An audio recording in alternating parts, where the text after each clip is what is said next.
¿Quién empieza? Esto es lo que hay que editar, Juanma.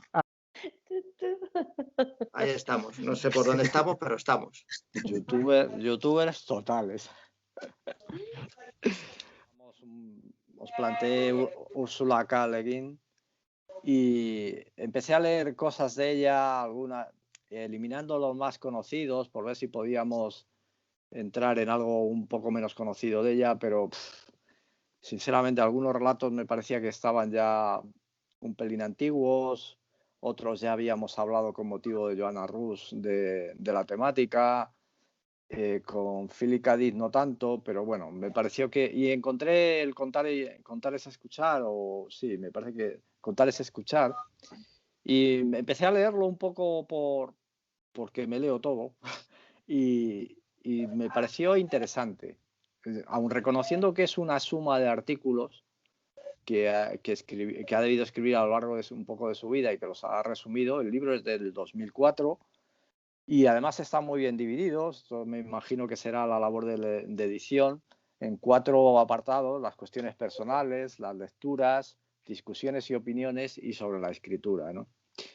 Algunos artículos, si lo habéis leído entero, algunos artículos son flojos, ¿no? Otros son una gozada. Yo no os planteé el del ritmo en El Señor de los Anillos porque me pareció que a lo mejor es un tema que solo me interesa a mí, ¿no? Que me interesa el ritmo en la prosa. Es un tema que en España yo no tengo conocimiento de que se haya escrito mucho, y lo que se ha escrito es bastante genérico, y es un tema que me parece que lo comentaba hace poco en algún sitio, ¿no? Que yo necesitaba más años de vida.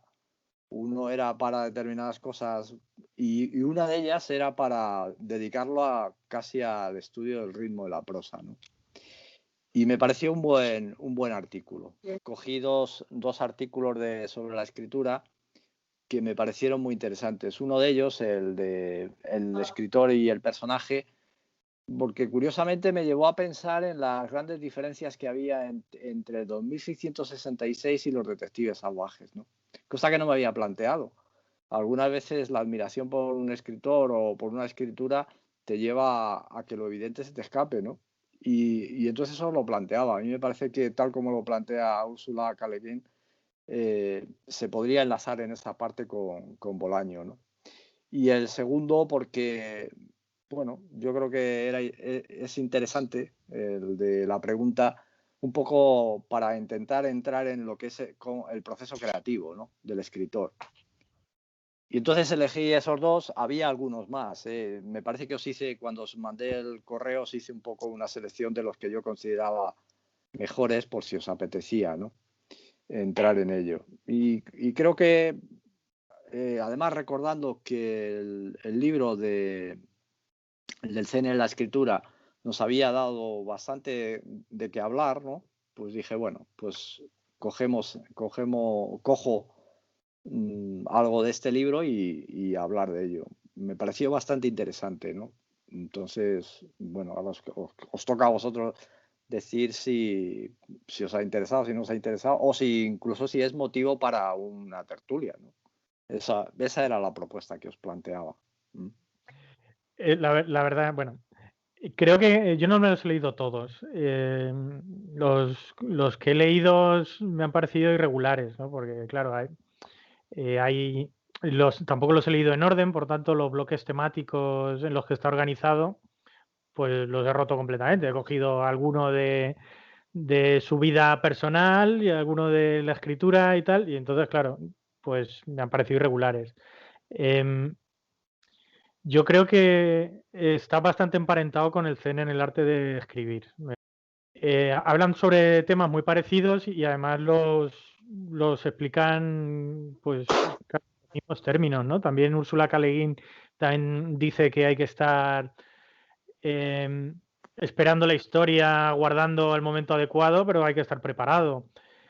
Yo no he visto ningún secreto, no he visto que desvele ningún secreto mágico, como nunca hacen ninguno de estos libros, ¿no? Pero igual sí que tiene su valor porque ves que otro escritor sigue incidiendo sobre las mismas cosas que hace Bradbury, que es, pues, oye, practica, trabaja.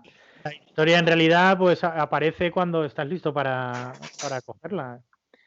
Y poco más. Lo que percibo también en estos escritores de ciencia ficción que reivindican un poco el género sobre la literatura más realista es un poco de complejo, porque siempre están quejándose de que de que les menosprecian, de que no les dejan en el sitio que ellos merecen y bueno, pues no sé.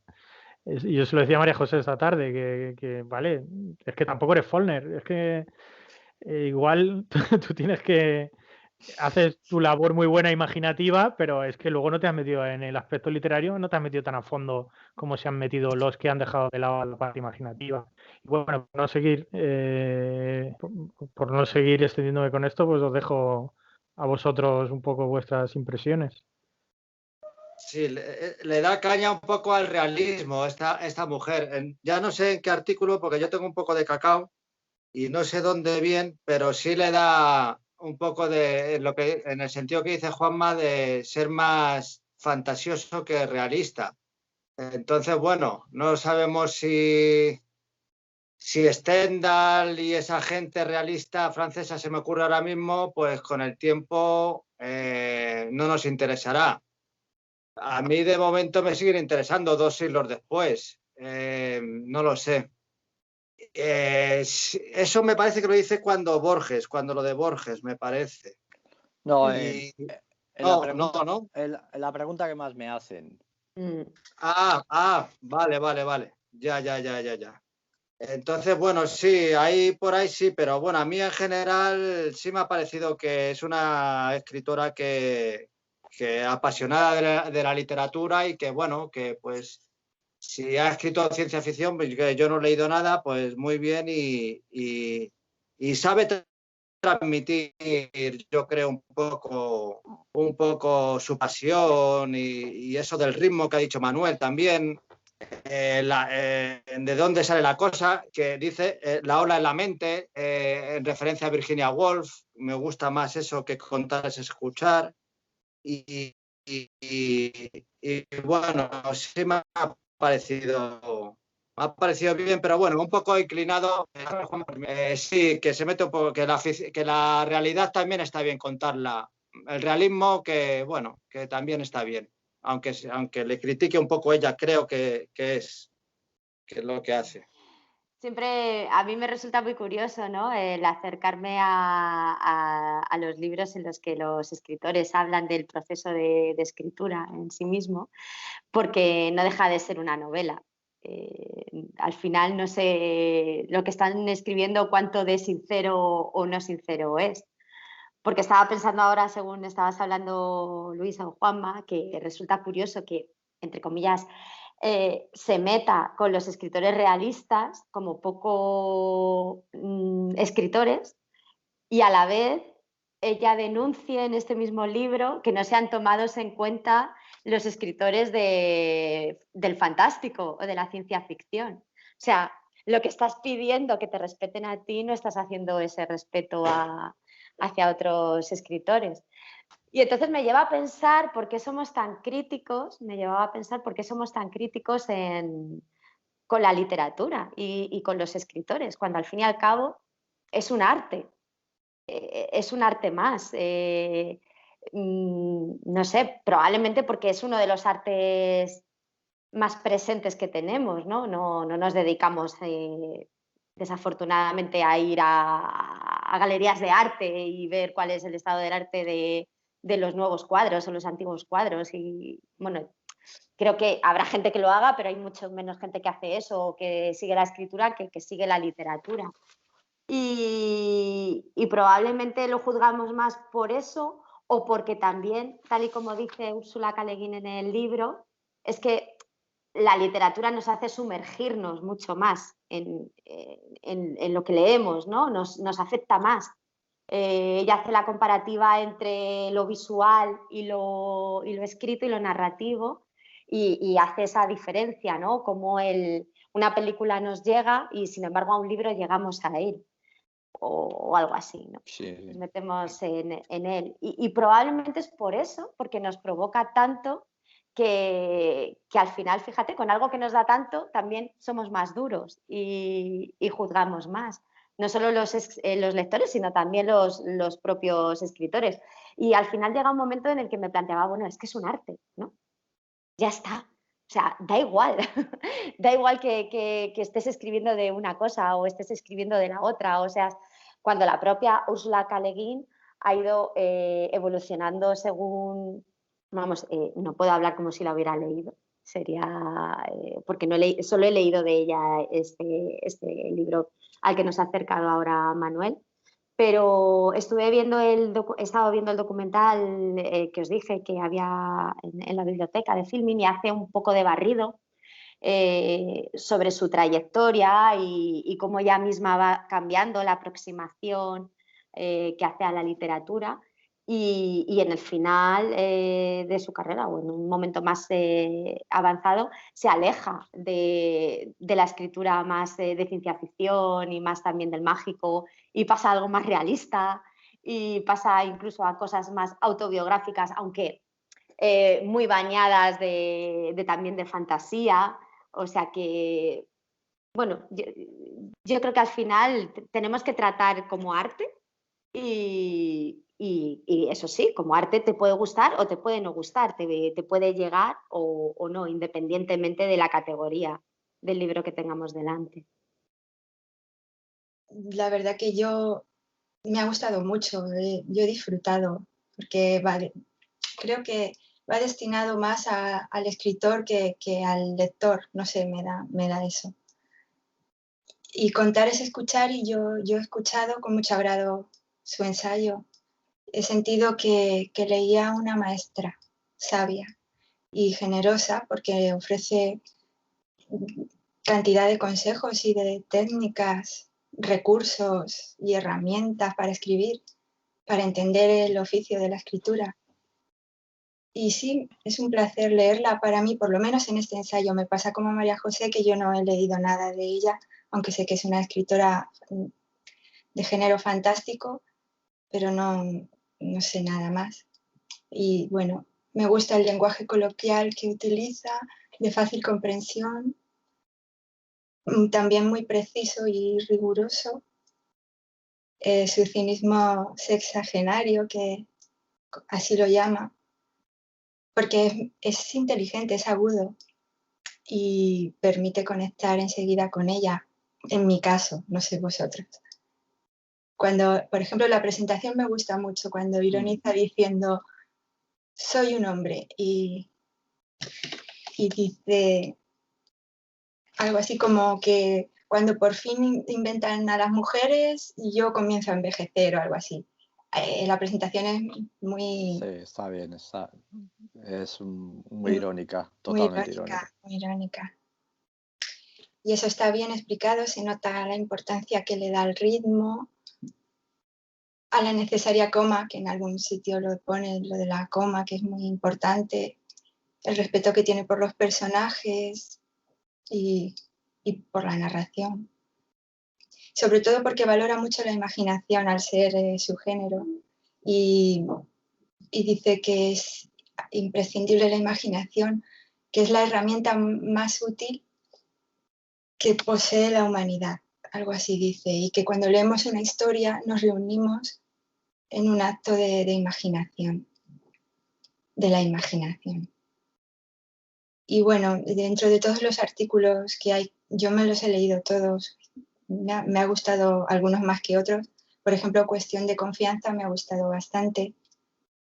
Hace referencia a cuestiones con las que yo me he planteado en ocasiones y me resulta útil ese artículo. Me reconforta al ser una persona tan insegura, pues me gusta leerla. Yo creo que volveré a ella más a menudo por lo menos a este libro volveré porque está repleto de cosas interesantes y es una guía para los escritores. Volveré con frecuencia para seguir aprendiendo. o cuando esté perdida en mi propia escritura. Como me ha gustado bastante, he empezado a apuntar y me ha salido como una especie de artículo con 12 páginas de todas las cosas que he ido subrayando. Y no sé si luego más adelante queréis lo voy diciendo un poquito de esos 8 artículos más o menos. Sí, sí. Perfecto. A mí yo no he terminado todos los artículos porque para mí es así como una especie de sopa salpicada de diferentes cosas, de diferentes reflexiones. Yo creo que son sobre todo reflexiones de ella. Me llamó mucho la atención sobre su herencia antropológica que le viene de la familia, sus reflexiones sobre la antropología y cómo lo mezcla con la escritura, y también su reflexión sobre el periodismo, que a mí me toca por profesión, donde también de alguna manera cuestiona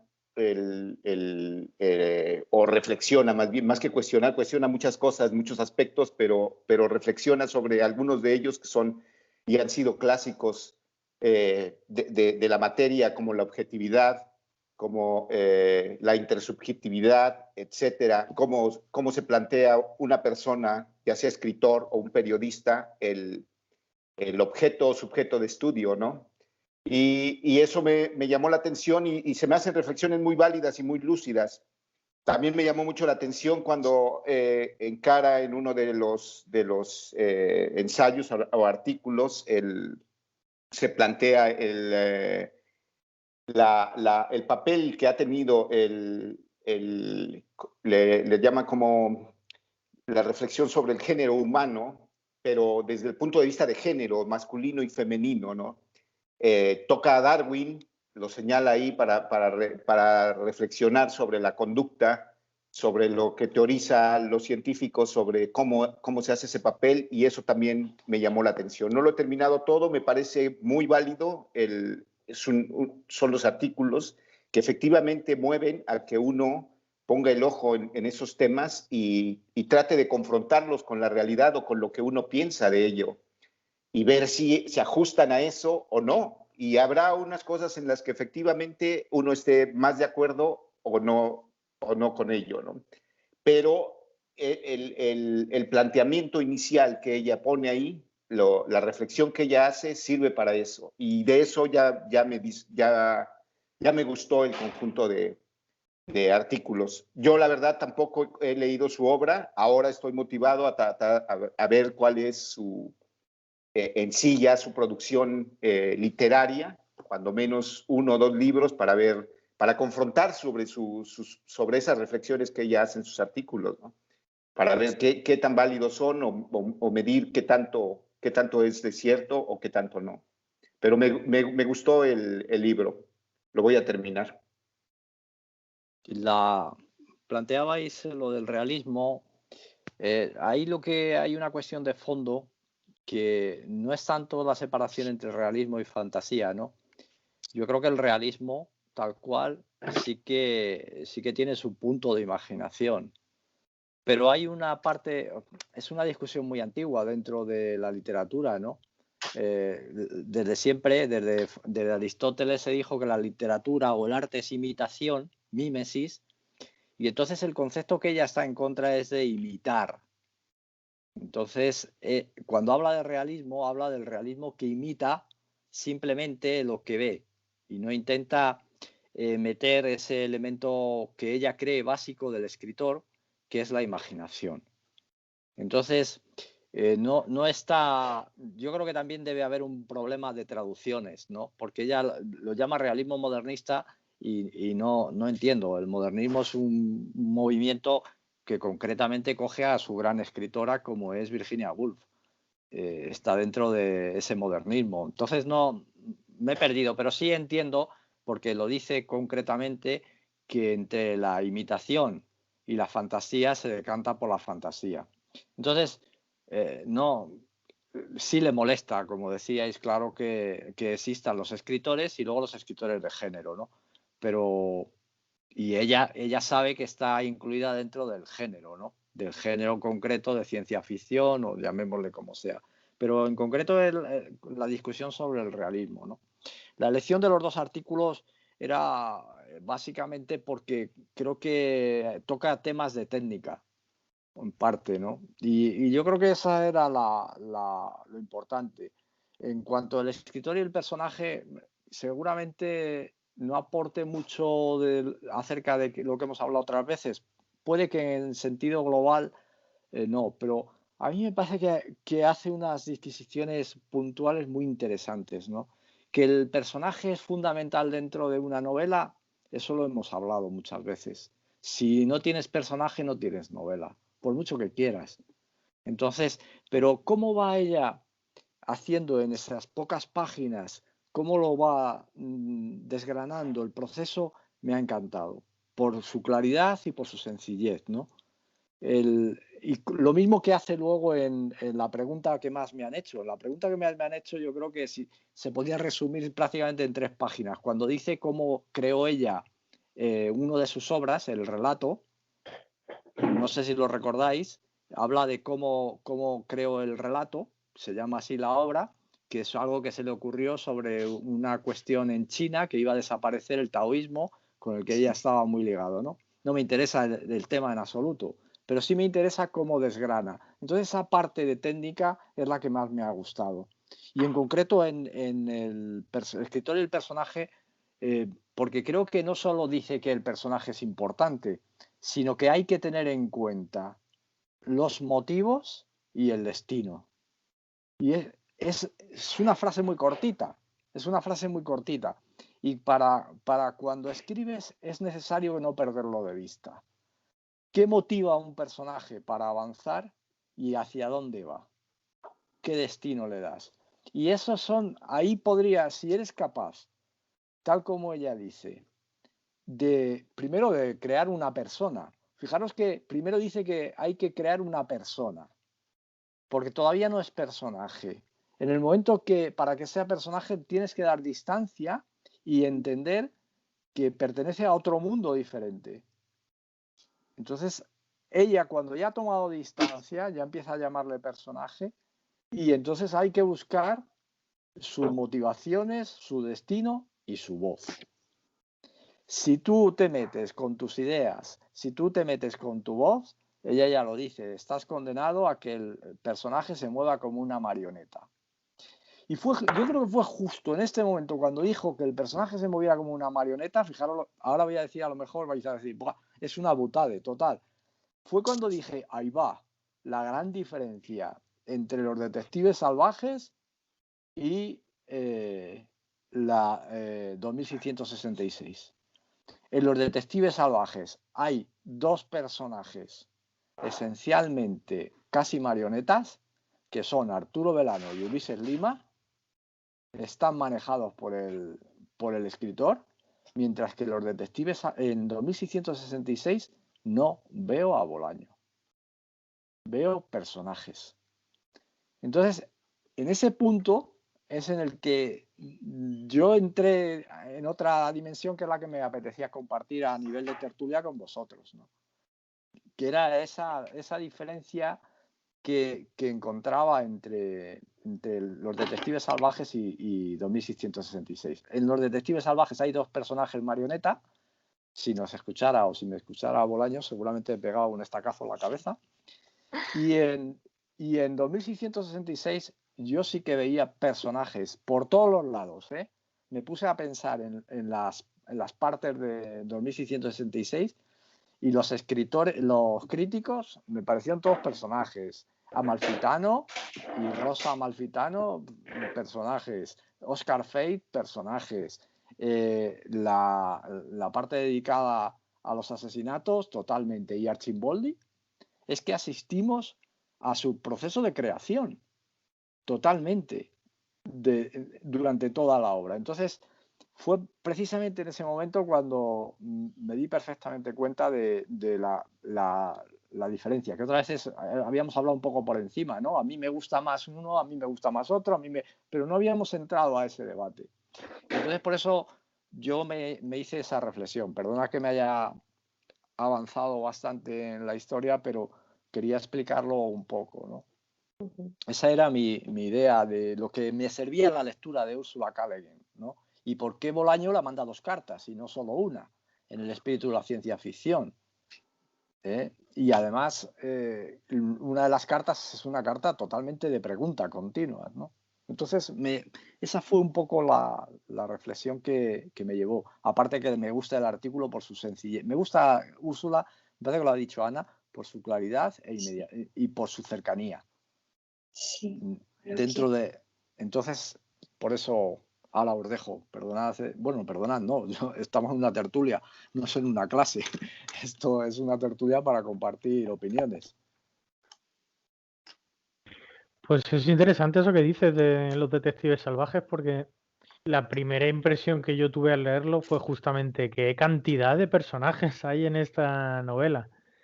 Porque cada capítulo, a pesar de que ronden por ahí Velano y Lima, cada capítulo es una voz, es un personaje y es una historia diferente.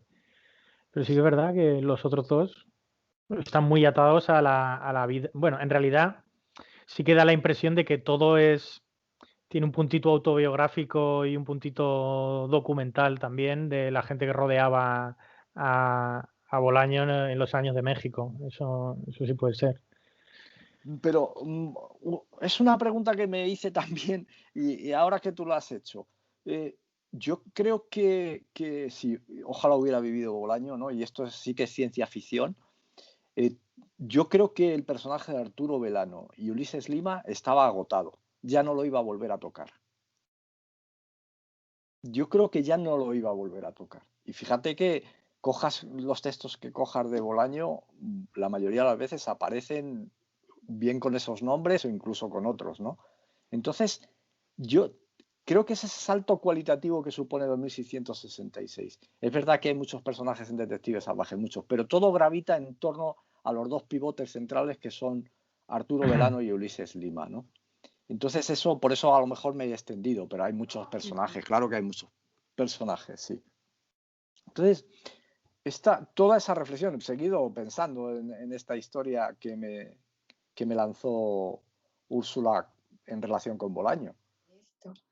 Sí, es verdad que en 2666 ahí es evidente que no se ve a Bolaño, que está lleno de personajes.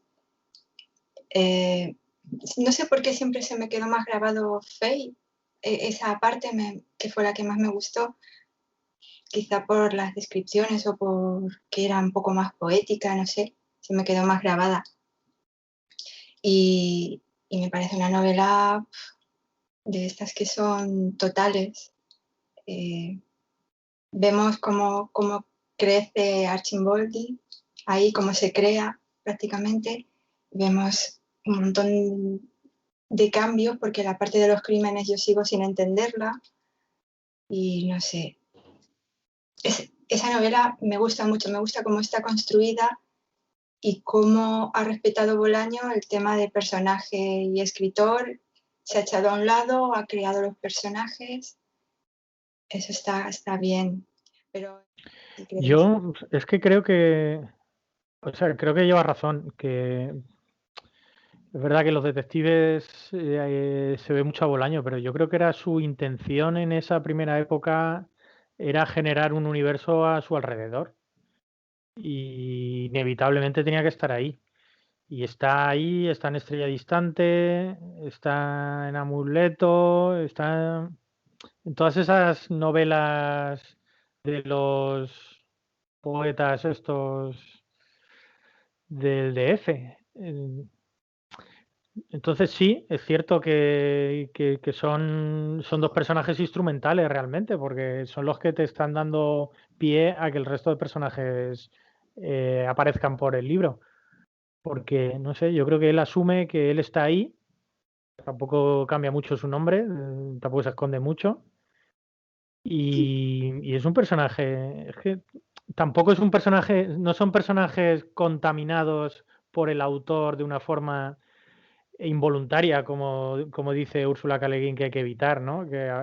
Sino que aquí parece que bueno, coño, que Bolaño quería estar ahí y quería que se supiera que era él y a partir de ahí generar la ficción, el universo de ficción a su alrededor.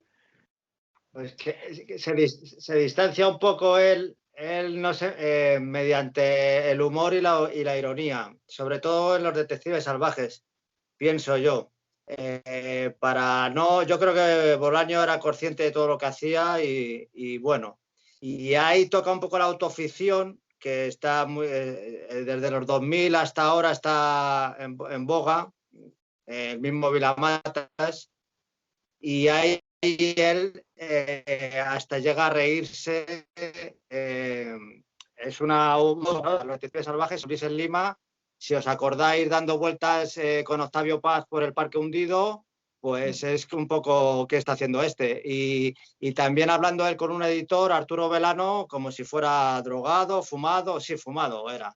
Así, entonces ese distanciamiento lo consigue Bolaño ahí, lo consigue Bolaño en Los detectives. Y luego ya pasa a hacer la gran obra maestra, que es 2666, que ya no se ríe, no busca, yo creo, sí hay partes un poco graciosas, sobre todo en Arcimboldi, pero ya no busca esa ironía o reírse un poco de los personajes. Un poco al estilo de me acuerdo yendo a otra cosa, a otro modernismo, o como hace el propio Joyce con Leopold Bloom, que se ríe como si se riera de sí mismo. Es que sí. En los relatos, bueno, en las dos lecturas que nos había recomendado Manuel del libro, yo creo que hay dos cosas importantes de Úrsula K. Le Guin que nos indica, que habla de los personajes y habla de la motivación del relato o del libro, del punto de partida. Y si bien es verdad que en los libros de Bolaño lo que tiene tanto peso son los personajes, también tiene mucho peso otro punto del que también hemos hablado mucho, que es ese punto de partida, ¿no? De cuál es la hipótesis. Y pues Úrsula K. Le Guin está claro que, por ejemplo, habla pues eso, de una religión desaparecida en 20 años prácticamente, o qué pasaría una utopía en el marxismo, o qué pasaría en un mundo andrógino, y creo que la diferencia también de los libros de Bolaño entre Los detectives salvajes y 2666 es ese punto de partida, que lo ha expresado Juanma y lo hemos hablado muchas veces, que es que en Los detectives salvajes yo creo que ese punto de partida es bueno, y si los escritores son los héroes. Entonces por eso hay tanta diferencia también entre un libro y el otro.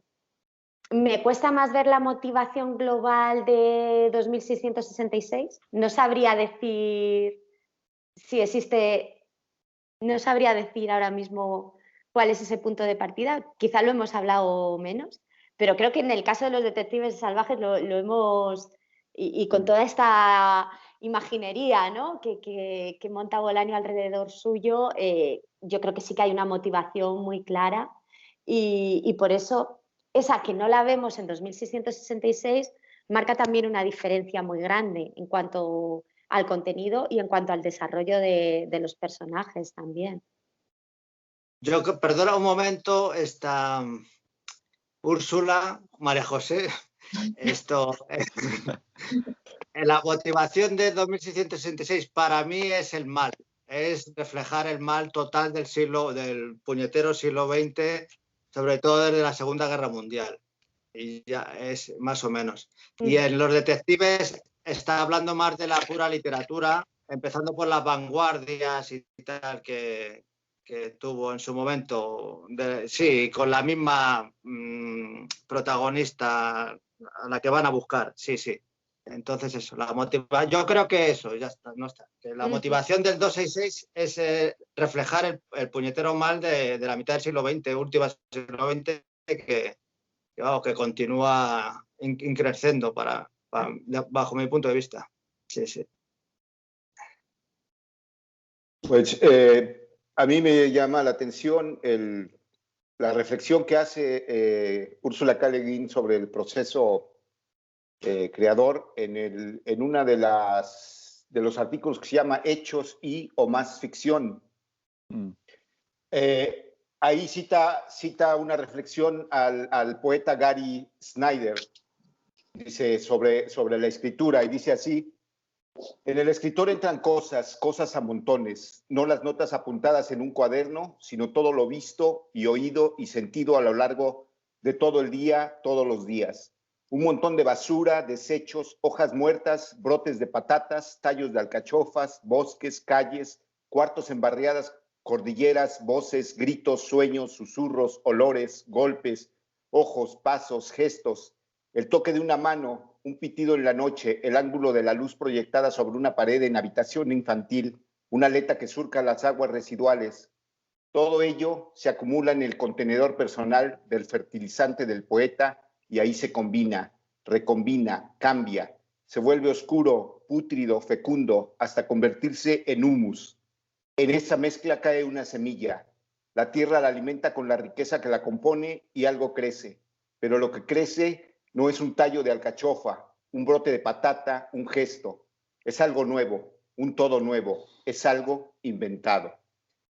Esta cita que yo hice me llamó la atención porque en el libro de los detectives salvajes de Bolaño, para mí esencialmente refleja eso, el poeta reflejando su mundo a través de los personajes que él está ahí y que lo siguen, y que para mí representa todo esto que el poeta Gary Snyder pone tan bellamente. Es eso. En 2166 yo no he leído ese libro todavía, no podría compararlo con el de los detectives salvajes para ver ese proceso, pero me parece que este proceso es que efectivamente el que se cumple en casi todos los procesos de producción literaria, ¿no? No se puede aislar al escritor de ese contexto que lo rodea y que lo genera y que lo motiva. Encontrar la motivación puede ser cualquier cosa. Puede ser cualquier suceso, una lectura, puede ser una palabra, puede ser una persona, etcétera. Pero el contenido que le va a generar es eso que lo nutre, y puede ser que lo investigue o puede ser que no, puede ser que tenga una idea ya fija en su cabeza de qué trama va a seguir, etcétera. Pero eso lo va a alimentar en ese proceso, y si lo que produce es algo nuevo, es algo inventado, creo que cumple la reflexión de Gary Snyder. Decía Luis, es que cuando habéis hablado del mal, Luis, qué curioso es, en Ursula K. Le Guin habla precisamente que los editores ven todos los libros como un enfrentamiento entre el bien y el mal, ¿no? Lo que pasa que está hablando, me parece que es de fantasía, o está hablando de novelas moralistas o de novelas de comerciales, ¿no? Me parece que habla de esto, y habla de que efectivamente en toda la escritura está ese eje del mal, pero mientras que para la novela, vamos a llamarla buena, o estaría que ese eje del mal es un descubrimiento para el escritor y para el lector, ¿no? Para entender cómo nos comportamos o no. En la novela comercial es lo único que vale, el eje del mal es como una lucha de poder. Entonces me ha llevado tu reflexión de lo del mal a unirlo otra vez con Úrsula, ¿no? Es cierto, el eje del mal está en todo, cosa que no suele llevar a simplismos, ¿no? Entre buenos y malos. A mí me parece bastante simplista ese tipo de escritura, pero en el fondo, al final, casi puedes pensarlo. Lo que pasa que lo que uno debería intentar es que ni el bueno fuera tan de cartón piedra, ni el malo fuera de grueso calibre, ¿no? Entonces, que fuera todo más perfilado, ¿no? Sí, pero me ha llevado, ¿no? Yo creo que tienes razón, ¿no? En esa historia, aun cuando los dos libros tienen una misma temática inicial, ¿no? Que es la búsqueda. En uno se busca la poesía ya inexistente o que se perdió, y en el otro se busca al poeta o al escritor que no se sabe si existe, ¿no? Entonces los dos tienen ese punto de unión, los dos libros, pero sí es cierto que yo creo que lo has dado perfectamente, ¿no? El 2666, y fíjate que lo pone en 2666, que decían que era un número de una tumba o lo que sea, pero parece que es un año de futuro, un año de ciencia ficción en el cual seguiremos hablando del mal, ¿no? De la humanidad. Ana, lo mismo es el momento para oírte algunas de tus píldoras. Cojo. No, más que píldoras son apuntes de frases de ella. Poco puedo lanzar, por ejemplo, alguna pregunta. En el artículo la pregunta que más me hacen, ella dice que de dónde sacan es preguntar, ¿de dónde sacas tus ideas, escritor? ¿No? Esa es la pregunta. Bueno, pues dice eso, que los escritores pues tienen eso, su oficio en los sonidos verbales, en la sintaxis, en todas esas cosas que nosotros necesitamos como técnica, como el bailarín lo tiene en su cuerpo, como el escultor lo tiene también en su propia técnica. No sé ahora mismo dónde lo pone. Pues yo creo que es un artículo, tiene una parte que no nos interesa tanto porque no la conocemos muy bien, que es las referencias a David Copperfield y a Mark Twain, ¿no? Si lo has leído, pues las referencias son claras, ¿no? Pero nosotros utilizaríamos otros ejemplos. Yo creo que ahí lo habéis ido desgranando, ¿no? Porque María José hablaba de la técnica, ¿no? Todo arte es técnica. Ella es contundente. Ahí, en ese artículo es contundente, salvo algunas divagaciones y luego eso que se nos mete por medio de leer en CD-ROOM o yo creo que es un copia-pega de artículos, pero yo creo que es contundente, muy contundente. Dice que lo contesta esa pregunta que tú has hecho, a su manera, porque dice que todo arte es técnica y luego se pone a hablar de la idea, y a mí me dio miedo cuando empieza a hablar de la idea porque me pareció como muy platónico ese mundo de las ideas y creí que se iba a desviar, pero no. Tiene un pragmatismo tremendo y habla de que cualquier tema nace de la experiencia y nace de la realidad. Todos. Sí. Lo que pasa es que no sabes cuándo aparecen. Y ahí sí que enlaza con Bradbury. Escritor escribe. Si no escribes es porque no estás escribiendo.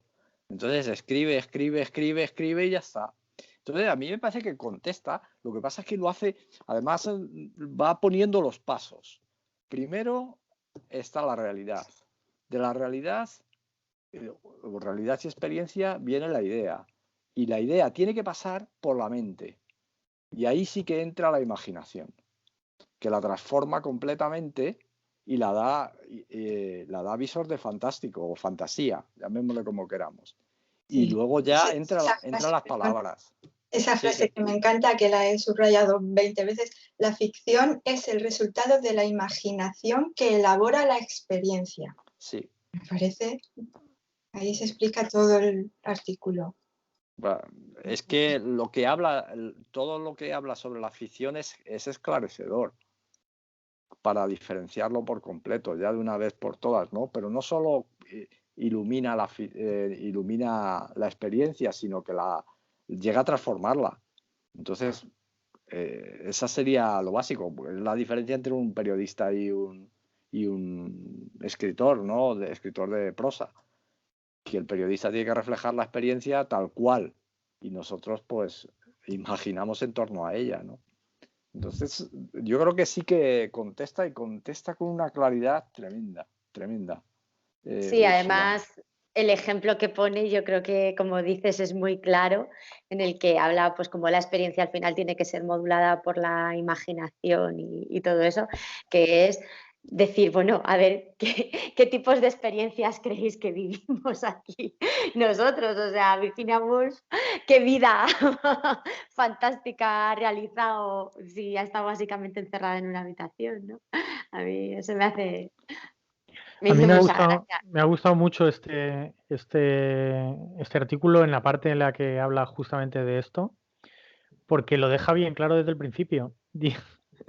Y es una constante en todos estos libros de escritores enseñando lo que ellos entienden como escriben. Y es, el secreto de la escritura está en escribir, punto. Y lo dice al principio y lo deja bien claro. Y dice, bueno, si a pesar de esto queréis que yo os hable de ello, yo os hablo, pero el secreto de la escritura es escribir y ya está. Y al final todos estos escritores que hablan de método de escritura, de la creatividad, etcétera, todos remiten a lo mismo. El secreto de la escritura es escribir y no hay más. Porque luego ya, una vez que estás escribiendo, ya puedes pensar que si el personaje, que si la motivación, que si la imaginación, que si las palabras, que si esto lo he cogido de la nube, que la historia me la estaba contando, la historia estaba ahí y yo solo la he descubierto, que si está en la piedra y yo solo tengo que tallarla. Pero todo eso es más literatura. Al final, cuando uno está escribiendo, está, como diría Bradbury, está subido a la ola y está dejándose llevar porque está escribiendo. Y mientras escribe va tomando decisiones. Y luego ya habrá un editor que será el mismo, la primera lectura que haga, que dirá, ¿esto funciona o no funciona? ¿Y por qué no funciona? Porque mi personaje está cartonado, porque soy yo, porque estoy metiendo mi filosofía, porque no tengo motivaciones, lo que sea, pero eso ya no es escritura, eso es lectura.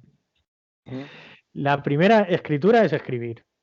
Y yo esto sé... Claro, lo que pasa es que Bradbury ni Ursula K. Le Guin pueden terminar el libro diciendo la primera frase nada más. Y ella te lo desarrolla muy bien, porque además ella parte del punto de partida de no lo subrayo ni os lo pongo en mayúsculas, pero voy a decir otra vez, el secreto de la escritura está en escribir. Y lo deja bien claro. Y luego ya, si aún así queréis que os lo explique, yo os lo explico. Y lo deja bien claro. Y ya continúa explicándolo. Sí, como decía un maestro que tuve yo de escritura creativa, que se llama Manuel, decía, es que me acuerdo el primer día, dijo, yo no sé cuál es el secreto de la escritura. Dice, pero si lo supiera tampoco os lo diría. Ese es Manuel. No, es que algunas de las conferencias son conferencias que ha dado y claro, como dice Juanma, no va a coger la conferencia y decir, bueno, hola, el secreto de la escritura es escribir. Adiós, hasta luego. Entonces, claro, y luego dice una cosa importante, ¿no? Que los escritores, que el ser humano es el único animal que es capaz de mentir. Lo dice claro, ¿no? Entonces, lo que pasa es que para ella ese mentir, no sé el verbo en inglés, si tiene otra... Ese mentir es ficcionar, ¿no? Pero yo que en castellano sí que lo tengo muy claro, digo que el escritor miente. Y miente, pero vamos, de forma desaforada. Que es para estimular su imaginación, que es para... Me da lo mismo, pero miente. He estado viendo estos días algunas entrevistas de Bolaño que normalmente no las veía, pero María José mandó el asunto de Ursula K. Le Guin, estuve viendo el vídeo y no lo pude terminar, porque es que me cuesta mucho en vídeo, ¿no? Y esto va a salir en vídeo, es curioso, me acabo de dar cuenta. Entonces, y ya justo con esa búsqueda me venía, no sé por qué, me imagino que Google sí que tiene sus algoritmos muy claros conmigo y me salía un vídeo en la propia biblioteca, luego me salía un vídeo de Roberto Bolaño, ¿no? Y hacía tiempo que lo había visto, pero no lo veía, digo, no quiero verlo. Y es que Bolaño es un mentiroso, le veo o sea, habla como si estuviera inventando sobre la marcha, ¿no? Entonces esa es esa mentira a la que se refiere Ursula K. Le Guin, ¿no? Entonces hay que tener cuidado. Por eso es mejor decir, yo si lo supiera no os lo contaría, porque si no, tengo que mentir, es obligatorio ponerme a mentir. Entonces, por eso es la justificación, ¿no? Pero lo escribe de forma muy clara. La pregunta que más le han hecho a mí me gusta cómo lo ha. Otra cosa que me gusta de ella es el optimismo que tiene, que dice que ahí tiene o al menos otro ensayo de estos en los que habla del bloqueo creativo y tal. Y en este mismo de la pregunta que más me hacen, también dice que el artista confía en que el mundo está lleno de historias. Y eso es una visión muy optimista. Porque estoy seguro que hay muchos artistas que lo que piensan es, creo que ya he contado la última historia y no voy a encontrar ninguna más al acabar.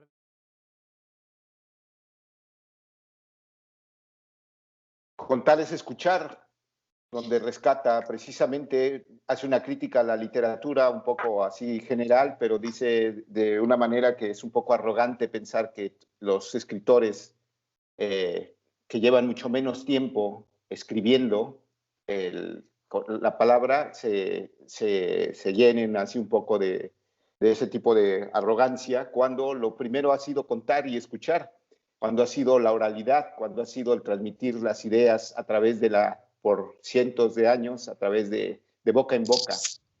Y se me hizo muy, muy interesante porque es como una base que ahora que está la pandemia, ha habido un resurgimiento de gente escuchando, curiosamente, y gente hablando a través de las pantallas y de las cosas, y como que se ha rescatado un poco antes no se veía, ¿no? Se tenía más la imagen de una persona leyendo solamente, y ahora la necesidad, no sé si creada por nuestro mismo ritmo de vida, nos ha puesto a escucharnos, ¿no? A detenernos un poco y escuchar a la otra persona o a las otras personas, y en las otras personas a contar algo que ya es pues como una herramienta, ¿no? Y me llamó la atención en ese contar es escuchar, porque hace esa reflexión, ¿no? De cómo es primario, antes que escribir, antes de que fuera a escribir, fue contar y escuchar.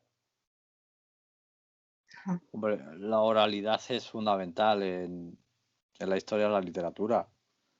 Siempre he pensado, ¿no? que el primer escritor fue aquel que estaba en la hoguera y tuvo que contar algo o bien para que tuvieran ánimos, o bien para prevenirlos, o bien, no sé, pero está muy claro lo Entonces, mismo.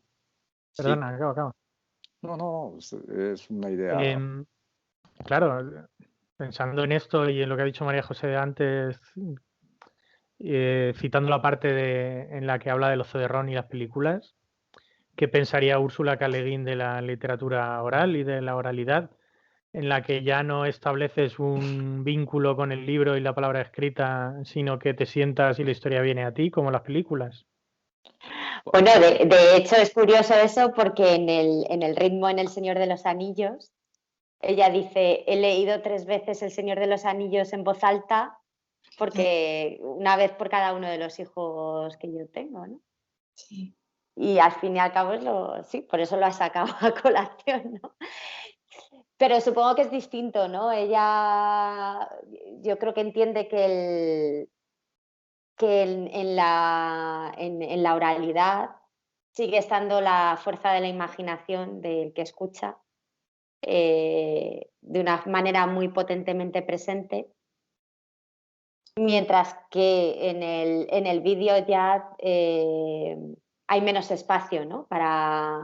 para ese construir el mundo del espectador, sino que se te da todo más dado.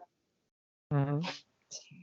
Yo creo hace no sé, una adenda o un añadido con este tema, en el cual explica que el lector lee un libro y llega hasta el final y tiene obligatoriamente que sacar sus conclusiones cuando termina el libro. Mientras que en en una secuencia de imágenes está sometido a una manipulación, a una posible manipulación, o bien porque viene de las imágenes hacia él, o él porque quiere manipularlas, ¿no? Entonces, lo que es la relación es completamente distinta. Ya no es que sea mejor o peor, sino que la relación es distinta. Un lector que se enfrente, utiliza Moby Dick, un lector que se enfrente a Moby Dick, llega al final que escribió Melville, no lo puede cambiar, no lo puede alterar. Y ahí está, de alguna forma, la relación con un escritor, descubrir qué nos ha querido decir. Mientras que si te enfrentas a una literatura, yo no la voy a llamar literatura, a una historia a base de imágenes, el final parece que puede ser escrito, o puede ser, todavía no está escrito, sino que puede ser hecho acorde con lo que se va produciendo, ¿no? Con la inmediatez. Me parece que es un poco lo que ella plantea, ¿no? Entonces, lo que está en juego es una literatura que va dirigida al entendimiento o a la satisfacción también, y una literatura que va dirigida a la posible manipulación. Entonces, esto es lo que ella plantea. No es que cojas Moby Dick y te lo pases a CD-ROM, sino ella se refiere a otro tipo de historias que se cuentan mediante imágenes. Ahora yo creo que las vamos viendo, historias, de hecho, muchas de las series, yo creo que el final no está escrito nunca, sino que se va escribiendo en la medida que gente es la que está viendo la serie, cómo obedecen a la aparición de un personaje o no de un personaje, que este conflicto que introducimos agrada o no agrada, se elimina, ves que eliminan personajes sobre la marcha cuando no viene a cuento. Entonces, este tipo de literatura es completamente diferente.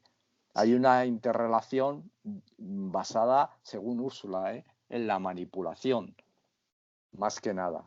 Mientras que Melville está escrito, o Quijote, o la obra que queráis, y tú la lees, y ahí la grandeza es que cada uno que leemos Melville, el Moby Dick o el Quijote, sacamos unas conclusiones completamente diferentes, ¿no? Y también yo creo que el tiempo al leer es distinto al visualizar una película. La película te llegan las imágenes, te absorbe, te manipula, el programa te está manipulando a ti. Sin embargo, tú tienes el control de la lectura, tú sabes reflexionas, te tomas tu tiempo con la historia. Salvo que te la estén contando en voz alta, que es por donde venía el asunto. Que ahí no tienes control de nada. Claro, solo es cuando estás en la lectura íntima y personal y a tu bola. Sí, claro. Hombre, es que en ese primer escritor de La Hoguera yo creo que se juntaron todos los géneros. Todavía no se habían separado los géneros. Pero ese primer escritor de La Hoguera está inventando el teatro también. Porque va a actuar en la medida que, no el primer día, pero en la medida que vea si le atienden o no le atienden, empezará a tomar medidas. En la medida en la que vea que un pasaje gusta y utiliza una palabra poética o una visión poética y que guste, está inventando. O sea, ese primer escritor ya está todos los géneros metidos en él. Si es que la separación de géneros ha sido producto de la evolución de la literatura. Pero no, bueno, la poesía en principio, mal que nos pese a los poetas, no nació precisamente como algo elevado, sino como para hacer posible que se recordaran los textos, que no se nos olvide que no existían los libros, y entonces para recordar los textos había que acabarlos con rima. Y entonces iban todos recordando la rima y se podían pasar los textos uno a otro. No nació por otra cosa. Fue todo muy pragmático y muy práctico. Entonces, pero bueno, que ese primer escritor ya tenía todos los géneros en sí mismo, ¿no? Esa es. Y ella también hace esta historia, pero yo he visto, bueno, seguir vosotros porque si no yo me enrollo. Yo creo que lo de la oralidad yo lo saqué a cuento también porque tiene que ver con eso que decía del ritmo.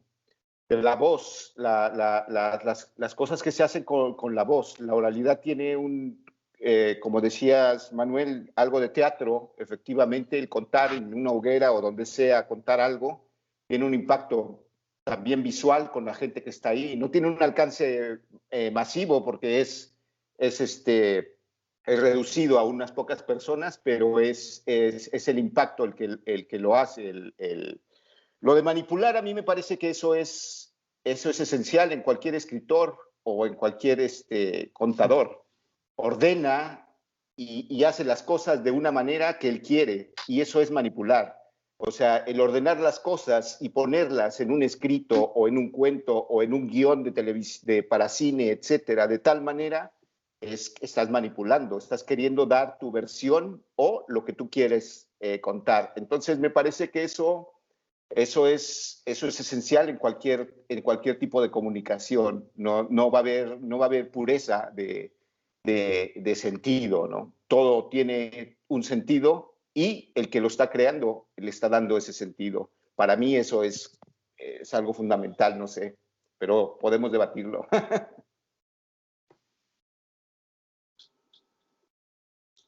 Sí, no sé. Estaba mirando en el artículo Cuerpo Viejo no escribe.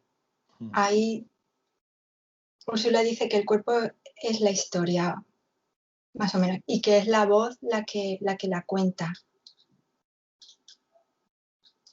Es un artículo, la verdad, muy personal cuando habla sobre ella misma, cuando le hicieron la histerectomía, que no me sale nunca esa palabra, le quitaron el útero porque ella tenía como referencia que la historia y el cuerpo eran uno y había como un enamoramiento de los personajes y que a lo mejor sin su útero no le iban a llegar esas ideas o esas ganas de escribir o iba a perder la capacidad de hacerlo, pero no, porque siempre buscaba otra forma de sacarle a eso rendimiento. Entonces dice, al escribir tengo el poder, el control, escojo las palabras, las moldeo, ¿no? Pero lo hago yo. ¿Quién soy yo? ¿Dónde está el yo cuando escribo? Yendo en pos del ritmo, las palabras, ellas son las que tienen el control. La historia tiene el poder. Yo la sigo, la registro. Esa es la tarea. Pero lo difícil es hacerla bien. Eso dice ella en su cuerpo viejo. Y tiene sus conflictos. Incluso... Pero habla referencia... Ay, perdón, Manuel. No, sigue. En referencia en varias ocasiones, yo creo, al poder de la palabra, que claro, evidentemente es el gran poder del escritor, ¿no? Es su poder y su herramienta. Y lo referencia por un lado en la pregunta que más me hacen, que dice que cuáles son los dos libros, ¿no? de cabecera que tiene para apoyarse en la escritura. Es en ese... No, es en uno anterior de los primeros. Ahí es donde habla sobre... pues a lo mejor es en el de El ritmo. Sobre cosas que en realidad no están presentes, que habla del The Book of... No, ahí no es. No sé dónde es.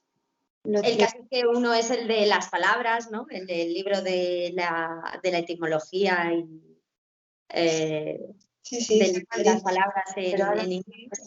Y luego después en uno de sus primeros libros que le lanzaron en Tierra Mar es precisamente los magos. El mago Tierra Mar. El poder que tienen es el de las palabras, ¿no? Sí, es que hay unos conceptos con los cuales yo no estoy tan de acuerdo, ¿no? A mí me rechina, en el arte me rechina mucho la magia, y todas estas cosas me rechinan bastante. Sigo pensando que todo arte, estoy de acuerdo con ella, es técnica. Y incluso esa idea que lanza acerca de que la idea está por ahí y se puede coger, no estoy de acuerdo.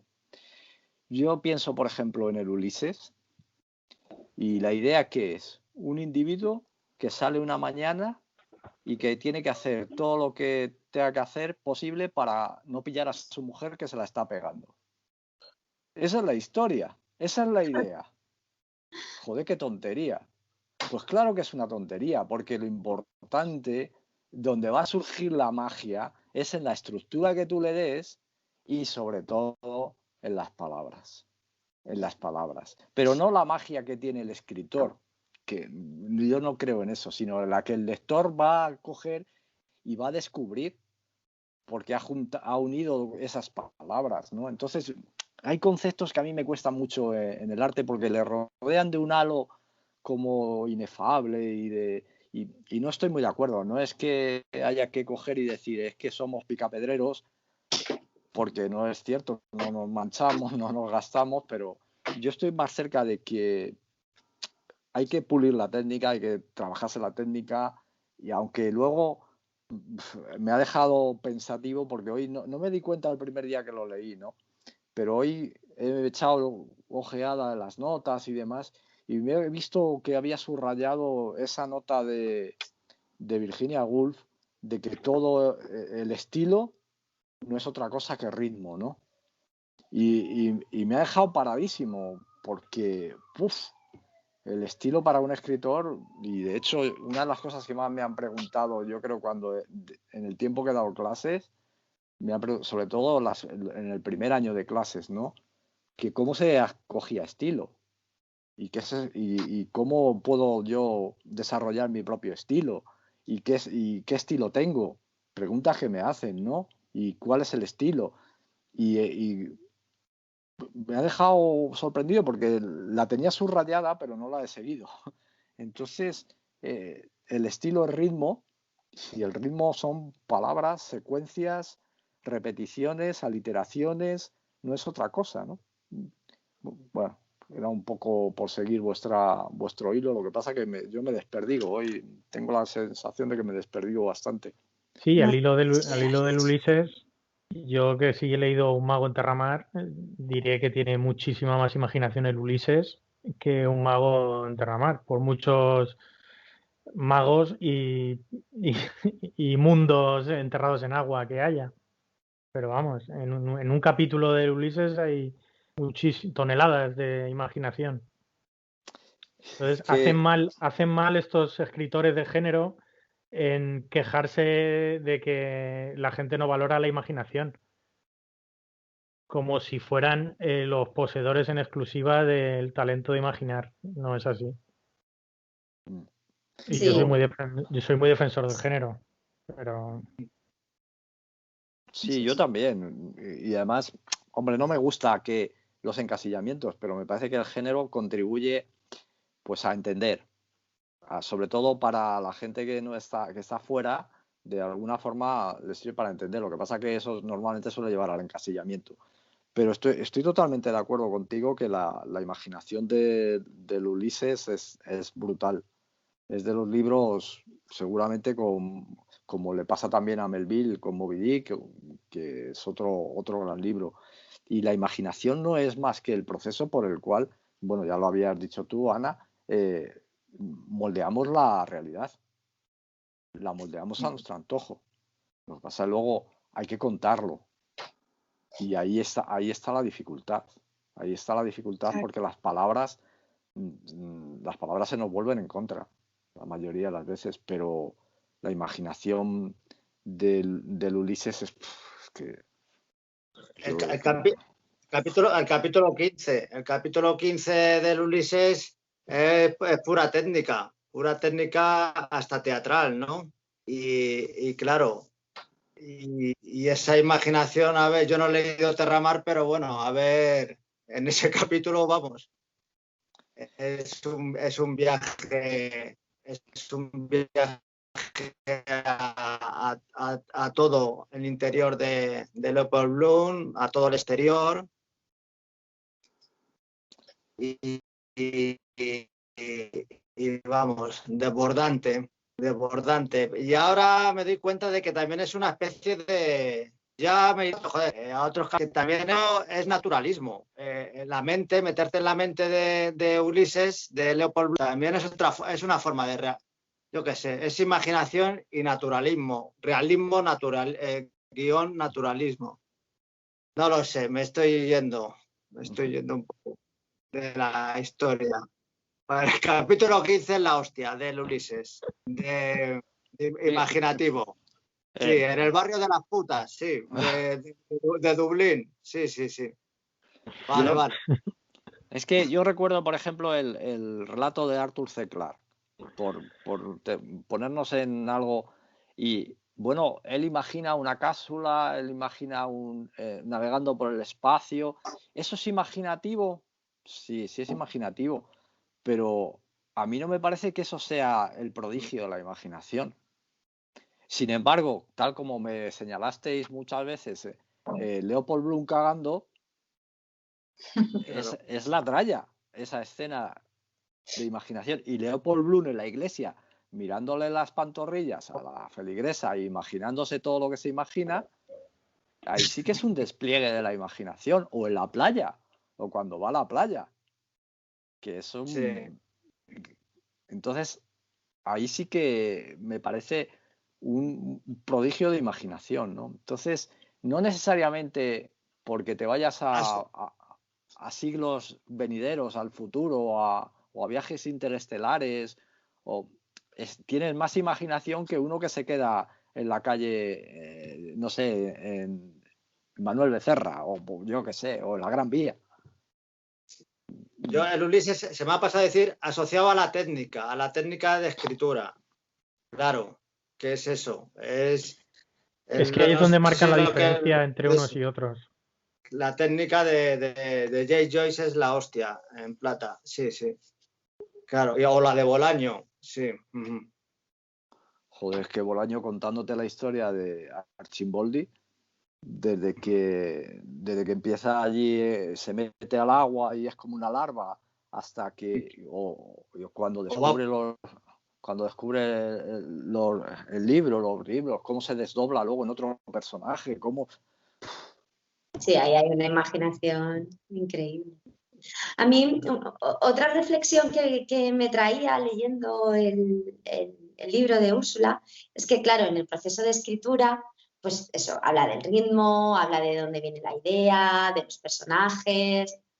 Y viendo también, estoy haciendo mucho hilo con el documental, pero es que verdaderamente me ha dado muchos puntos de reflexión adicionales, que es la influencia del éxito en el escritor. Porque ojalá tengáis un éxito todos muy pronto y muy rápido y os cambie la manera de escribir, ¿no?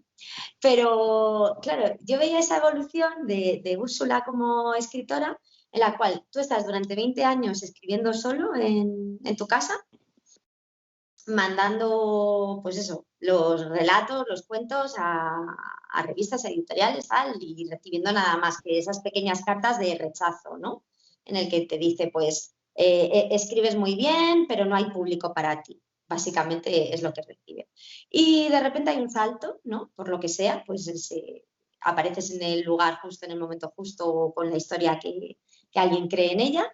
Y de repente, pues empiezas a ser publicada, empiezas a ser popular, empiezas a ir a tertulias, pero no como la nuestra, sino en la que participas con muchos más escritores, en las que te está viendo un montón de gente, en la que tienes que empezar a tener un punto de vista muy fuerte porque lo tienes que defender delante de mucha gente y esa mucha gente te está empezando a echar en cara cosas de tu escritura anterior en la que no te has defendido pues, como persona, no te has defendido como escritora, no te has defendido como mujer, no has sido lo que ahora tú misma estás diciendo que debes de ser, ¿no?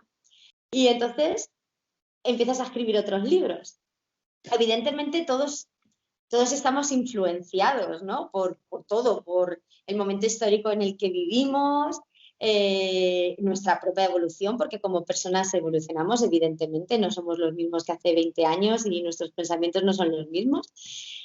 Pero me llevaba a pensar mucho en si verdaderamente es más pura o no la escritura de un escritor consagrado en sus primeros libros o en sus últimos libros.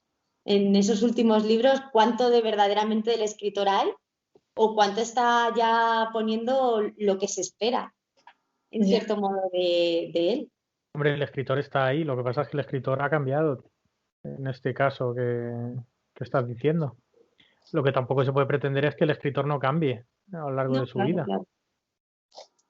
No sabía yo que Úrsula K. Le Guin había tenido el éxito tan tardío. Es un poco como Bolaño también en ese aspecto. Bueno, quiero decir tardío, pero porque llevaba mucho tiempo escribiendo, porque yo creo que en realidad cuando la empezaron a publicar y tal tenía 30 y pocos años, o sea que Entonces no es tan tardío. no es tan tardío, pero para ella era súper tardío. Ella Sí, decía, para ella era muy tardío, ella decía, madre mía, si es que estaba ya en mis 30 y pico. y sí, además fueron relatos cortos que le publicaron en algunas revistas. Algunas veces uno quisiera vivir en Estados Unidos, ¿no? Porque allí sí que le dan bastante... Hombre, la competencia es feroz, ¿no? Pero sí que tienen bastante más salidas todas las expresiones artísticas. Hay más inquietud, hay revistas, hay mucha inquietud, sobre todo mucha inquietud. Y aquí parece que está todo como muy parcelado ya, muy... Estos son editores y son los editores de toda la vida. De vez en cuando aparece uno o aparece otro, pero o a lo mejor no es así, ¿no? Pero ella sí que tardó, sí tardó un poco. En cuestión, Sí. en cuestión de confianza, lo dice también en un párrafo, dice que los escritores hasta cierto punto también hacen concesiones que, a ver, exactamente, voy a buscarlo, dice, los escritores son profesionales en una era en que el capitalismo aspira a ser el árbitro de la calidad. Tienen que escribir para el mercado. Solo los poetas desestiman el mercado de una manera absoluta y sublime y en consecuencia viven del aire y de las becas. Eso dice de los poetas, pero No, sí, eso sí, no. Uy, si la pilla Bolaño hablando de poetas subvencionados. Pone fina. O sea que al final los escritores pueden corregir injusticias y atrocidades, pero si dejan que esos objetivos conscientes asuman el control de su obra, limitan la amplitud y la capacidad potenciales de esta última. Lo que dice María José es verdad, hasta qué punto hacen esa concesión de su propia obra, de cómo son al principio, cómo escriben con su naturalidad y su propio mundo interior y cuando ya se dejan vencer por el mercado, por no el lo sé, sistema. El sistema los atrapa, no a todos, pero sí. Yo no, es que no lo creo mucho en eso. Yo, particularmente, si me tuviera que vender, me vendería por una coma. No por... Creo que es la obra lo importante. Creo que es la obra, ¿no? Yo me imagino a Joyce, que ya era conocido, y escribiendo el Ulises pensando en el mercado, es que eso no lo vende ni... O sea... Mira Marcos Lorry cómo se negó a cortar Bajo el Volcán, que le querían cortarle casi la mitad y el tío se empecinó en que no, y una de las grandes novelas del siglo. Pienso claro, es que no sé, no lo sé, no sé si le pasó a ella o todo lo contrario, o evolucionó porque quiso, pero al hilo de lo que decía Ana, es que claro, cuando le dieron el Premio Nacional de Literatura, pues, no sé si fue en el año 2014, como bien cuentan, era en una gala patrocinada básicamente por Amazon, pues de un discurso en el que se metía totalmente con Amazon y con toda la industria. Y claro, dijo, yo lo he dado muy nerviosa. Y enlaza eso con ciertas conversaciones en las que habla, pues, por ejemplo, de la cuestión de género, en la que había sido muy criticada por cómo había tratado a las mujeres en sus novelas iniciales. Y entonces, pues, de repente pues, se ve obligada a escribir, bueno, se ve obligada, piensa, reflexiona, se da cuenta que efectivamente, pues lo que dicen en el inicio, ¿no?, del libro que hemos leído, pues que no había sabido vivir como una mujer Y entonces es cuando escribe esta cuarta parte del Mago de Terramar, en el cual es una protagonista, una mujer, y sin embargo desaparece la magia. De repente es una novela en la que de repente es muchísimo más dura, es definida por todos como mucho más gris, en los que lo que hay es maltrato, en las que... Y me llama mogollón la atención, ¿no? Porque dices, no he tratado bien a la mujer y sin embargo cuando la meto no puede llegar a ser una maga, sino que desaparece la magia, no sé, Bueno, ahí sorprende parece mucho. que se le convierte el personaje en un títere. De Exacto, esos que está ella misma exacto. intentando que no le pase. Efectivamente. Se le meten las ideas y se le meten...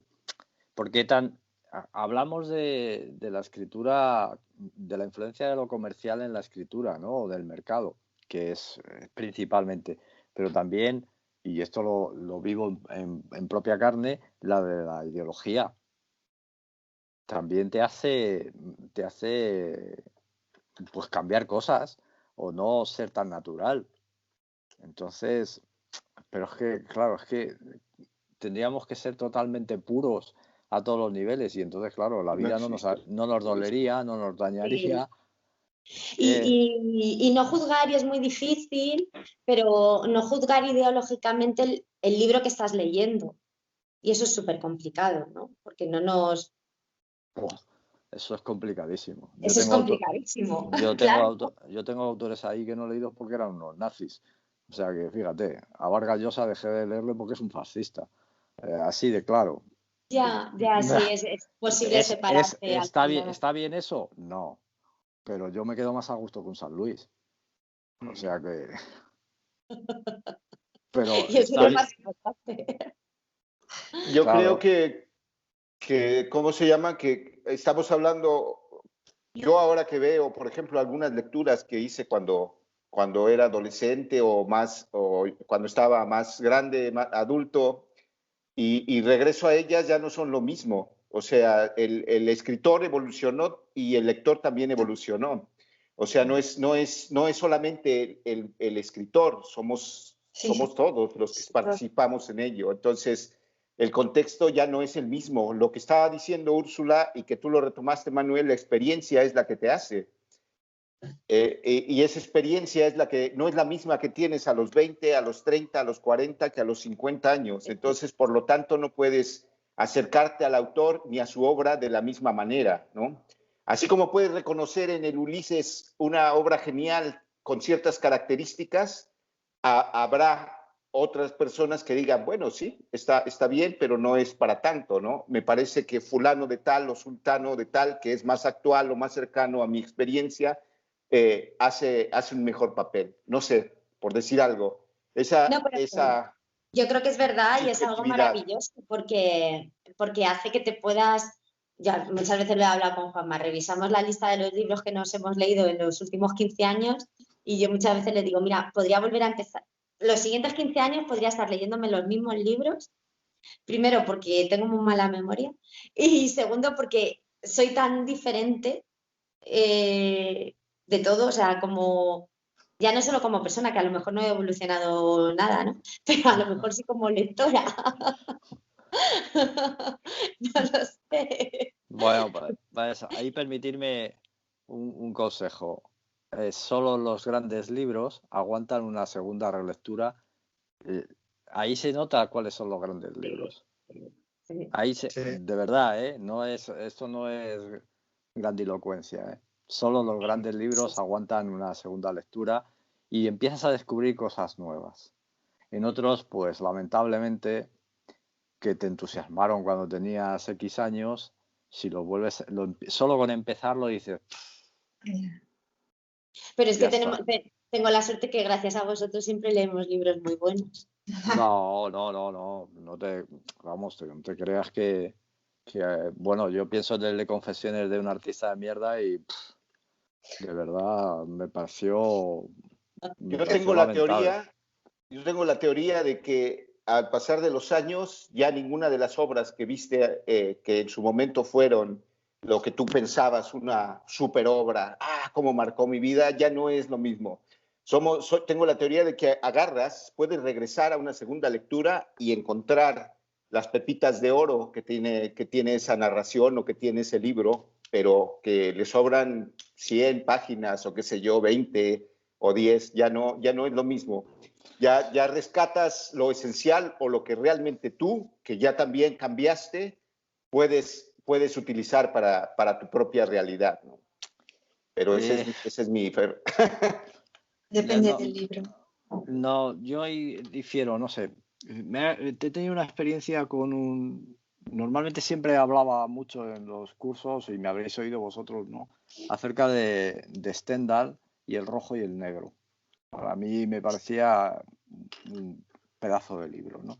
Sí, sí. Y entonces en uno de los talleres, pues lo hablé y al año siguiente, pues no sé si volví a hablar del rojo y el negro y se lo habían leído los alumnos y dijeron que era una porquería de libro, que no pudieron seguir, que no aguantaban, que les parecía que los personajes que a mí me entusiasmaban, que bueno, pues pasó el tiempo y un día cogí el rojo y el negro y dije, voy a leerlo a ver si estoy yo ya gaga, ¿no?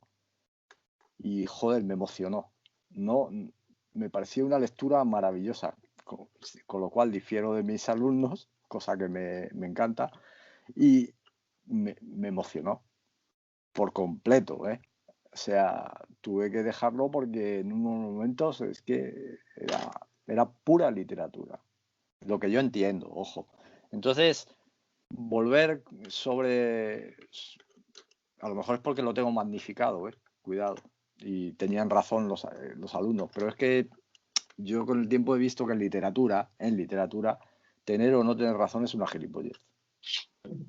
No vale para nada. ¿De qué me vale a mí tener razón si todos los que me rodean piensan lo contrario? Anda. No se trata de tener razón y tener el poder, sino de no ni siquiera tener la razón, pero sí intercambiar opiniones.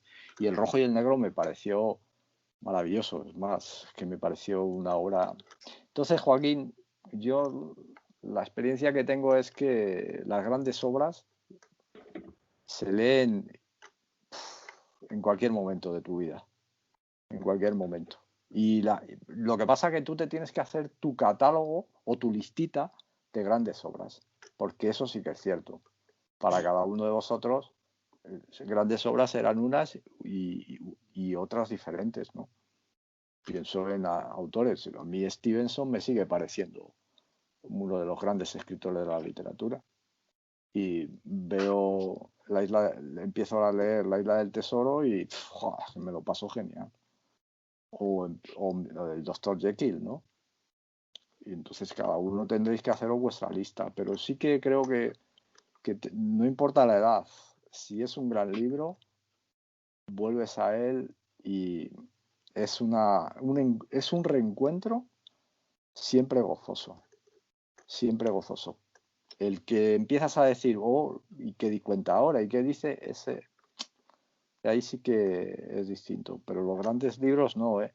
Y los grandes libros caben en un POSIT, ¿eh? A lo mejor en un POSIT, no de los pequeñitos, sino de los grandes. De verdad que ahí sí que es fundamental. Y el releer. El releer es una de las facetas más importantes de nuestra materia.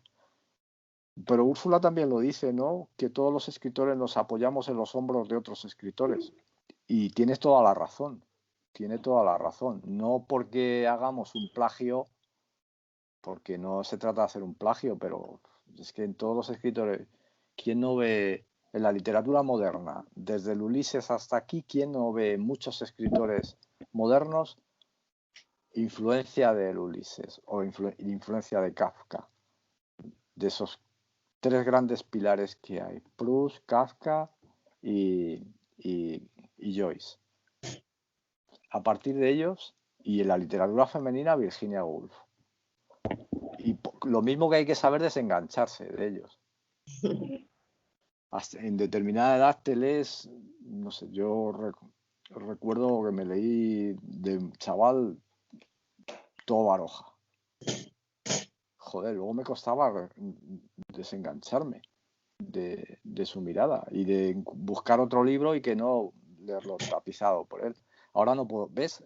Por ejemplo, ahora de Baroja me cuesta volver a leerlo. Sí, hombre, y luego es que hay que diferenciar entre las grandes obras a las que siempre puedes volver y las obras que han marcado tu vida, que no necesariamente tienes que volver a ellas. Igual hay que dejarlas donde están y ya está, que es un lugar muy bonito. Y si vuelves, pues volver a como turista. Mira, así era yo mientras leía esto, pero no con el espíritu de descubrir una gran obra, no necesariamente. Ni tampoco enfadarte con esa obra que te marcó porque no cumple tus expectativas actuales. No, eso cumplió su función en su momento. Sí, esa diferenciación sí que es básica, sí tienes toda la razón. Ana, llega el momento de alguna píldora tuya. Yo me he quedado con ese sustantivo que es de Juanma. Perdona que me lo haya apropiado y que no pague derechos, pero es que últimamente Bueno, recibirás una llamada de mi gente, no te preocupes. Mi gente hablará con tu gente. Vivimos en el mundo del mercado y yo no me doy cuenta. Y claro. Pues al hilo de seguimos con que todos los escritores nos subimos los unos a los otros a los hombros y que no utilizamos las ideas y las habilidades de los demás, pues sí, no es plagio, es eso. Dice, a lo que me refiero es a que el contenido de los libros ajenos se decanta en nosotros del mismo modo que lo hace nuestra experiencia. Y como en el caso de la experiencia real, la imaginación lo mezcla y transmuta y transforma, hasta que emerge totalmente cambiado, nuestro, después de germinar en la tierra de nuestra mente. Nosotros leemos y a partir de nuestras lecturas, de lo que nos ha marcado cuando éramos más jóvenes, si volvemos a leerlo de nuevo, vamos a encontrar otras cosas.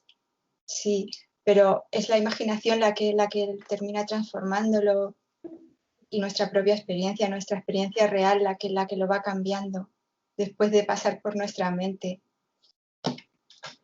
Y eso en cuanto a lo que estábamos hablando.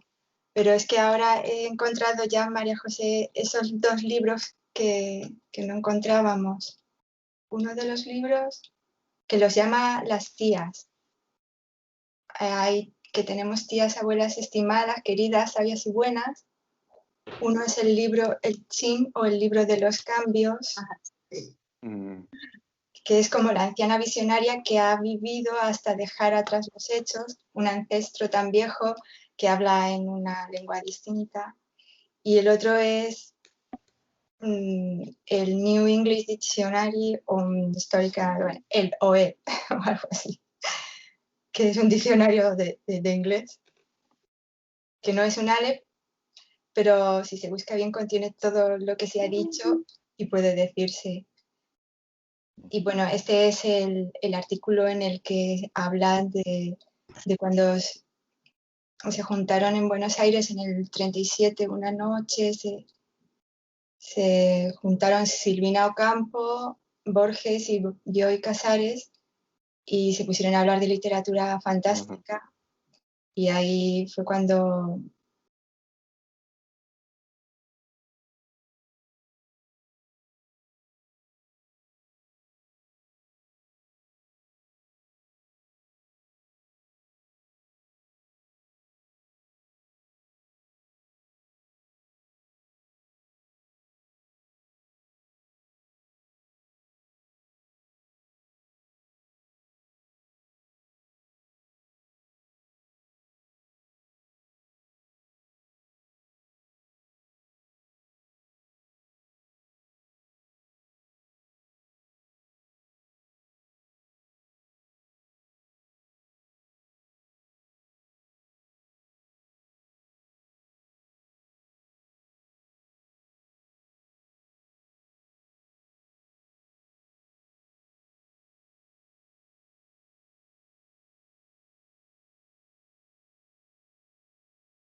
viejo, ¿eh? Ese sí que se nota que ha pasado el tiempo. Está el tonel de Amontillado, de Poe. Sí, a Poe cogen, me parece que hay 2 de Poe, me parece que ponen 2 de Poe. Pero es un buen libro y en su momento fue un libro importante. Yo hoy en día creo que es un libro desfasado, aunque sigue teniendo joyas, ¿no? De concreto. Enoxo, un relato que le gustaba a Bolaño, Enoxo Ames. Sí, de Matt Melbourne. Sí, está incluido. Fíjate, es un relato que habla de una fecha futura y ya la hemos pasado, ¿no?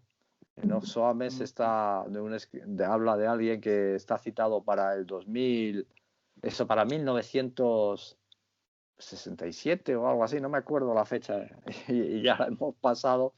Bueno, pasa como con 1984, ¿no? O sea, ya la hemos pasado y sí ha pasado. Curiosamente, Orwell sí que tenía razón.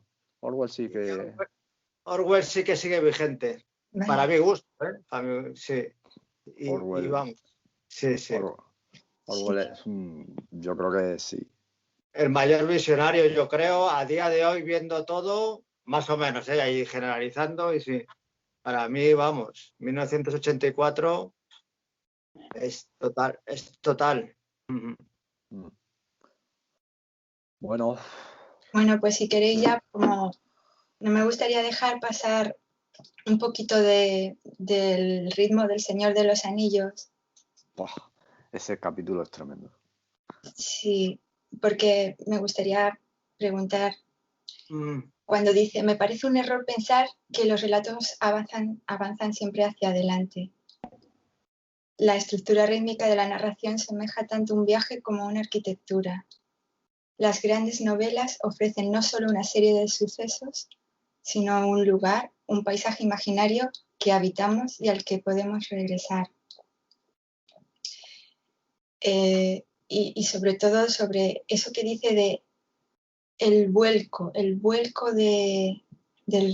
ritmo, lo que entiende ella como una ida y vuelta entre dos polos de sentimientos, de ambientes, de imágenes, emociones y acciones. O sea que en el relato, a propósito, Tolkien hacía como un ambiente y ponía unas descripciones y luego sacaba totalmente lo contrario. Y eso me parece un trabajo. Ese capítulo, si no lo habéis leído, leedlo. A nivel de técnica, de verdad. Porque toca temas que yo, fíjate que estoy preocupado, no había caído, ¿no? Cómo generar ritmo creando atmósferas distintas o contrarias. Cómo generar ritmo repitiendo temáticas. Cómo generar ritmo trabajando luz y oscuridad. Sí. Es que es una gozada el capítulo, porque ya hasta ahora siempre he pensado en la palabra como la generadora de ritmo, porque vengo de la poesía. Y entonces es la palabra, los acentos, las aliteraciones, las repeticiones. Pero ese capítulo es, tal como ha leído Ana, una gozada, de verdad. A la hora de escribir es un descubrimiento. A la hora de